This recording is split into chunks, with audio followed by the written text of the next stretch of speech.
Ole tuna chuan entertainment khove lampang alo en vele ila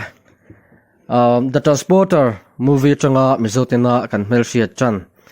Jason Statham chanchin hi in bi chiang don chin te ang Jason Statham hi kum sangka zakua samruk pasari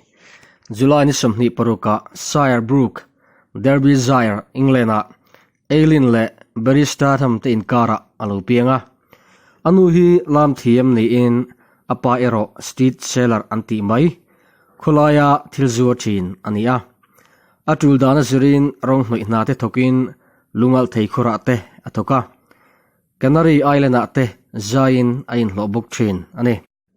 Jason Statham hian apa na hi atulangin puive buk thin ma sela kongdanga hlotlin atumru hle thin ani Great Earmount Norfolk an chung kwa an pem nu tang phei chuan martial art nasataka in sorbingin a practice na sa thin le athiam po athiam thukat hle ani football player Vinnie Jones abola Salien ani angin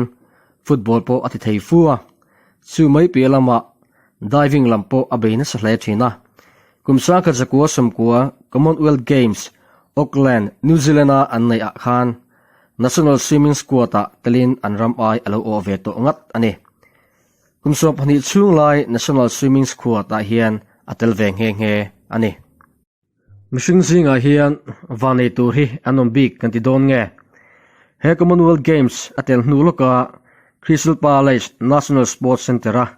a training lai hi Sport Promotion Agency ten ran mufuin sport modelatan contract sign pui anita hei hi a hlotlin bul kan ti lo thei lawang hemi atang hian mi te hmel hriat lo chovin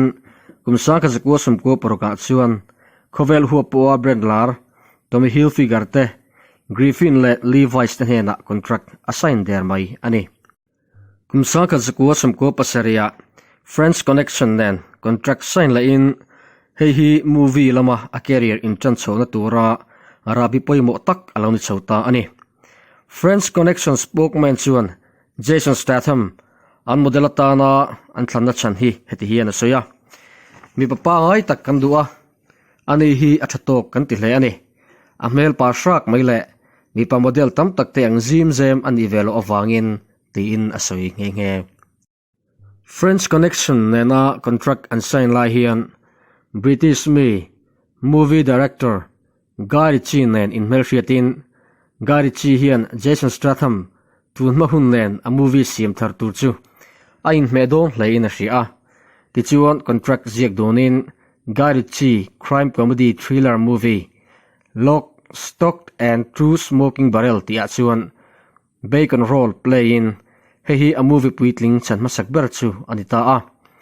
he movie hi kumsa ka chakua samko pariata ti chu ani in Jason Statham hian US dollar sangruk zakua samthum pasari alo ani ti chuan Guy Ritchie movie tho Snatch ti a chuan inlan le in heta hian lemchan lama su hnu ro pui tak lo nei to Brad Pitt Dennis Farina le Benicio del Toro tenen changhovin US dollar sing ni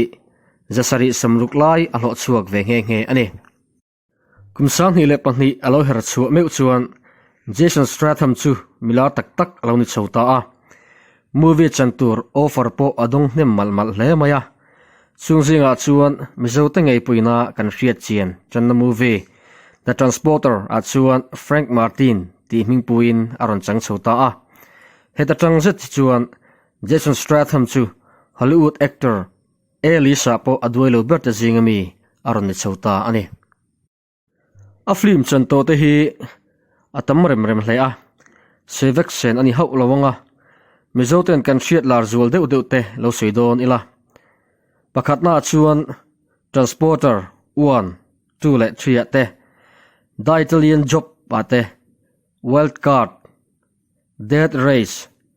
The Bank Job Expendables 1 2 le 3 ate Fast and Furious ate Furious 7 te kha kan hriat lar te chu ani ome hengba ka hian movie tam tak chang to in machap ala nei tun boka tun maya chuan Jason Statham hian movie khovel hi alop ne hleti asiat le ani kum sang ni le som atang khan English model bienal le mel thatak khovel model zinga lohnem berpol le hausaber pol Rosie Huntington Whiteley Transformer Dark of the Moon a changtunu nen chuan inzui chanin in ngai zong in koprem tak ania January ni som sanghila som paruka chuan anin hual thu khovel ma a an puang zar ta a kum sanghila som pasari June thla chuan fabadum tak an nei dun ta nge ani Jason Statham hi tuna hian an chung kuain Beverly Hills California an khosameka ahunola chuan wakeboarding te jet skiing te windsurfing te le rock climbing te ti in aman halve thin le ani Jason Statham hian avoi khat film chan hian $13 million zel lo angai ania $million so pathum zel lo ang ani chuti ni chuan tundin huna India paisa lutna nen han chu ta ila $1 million hi cheng nuai som tina ni a ti chuan tundin huna hianin dollar khat hi India cheng som sari vel ne na intluk ani chuan Jason Statham hian avoi khat film chana hianin cheng nuai sangkua le som emo 91 crore emo veibel chisam kwa le pakhat zel alo ang ani chu ka channel te min lo subscribe pa min lo like saka notification bell te min lo click sak turin zawain ka som vek chu ni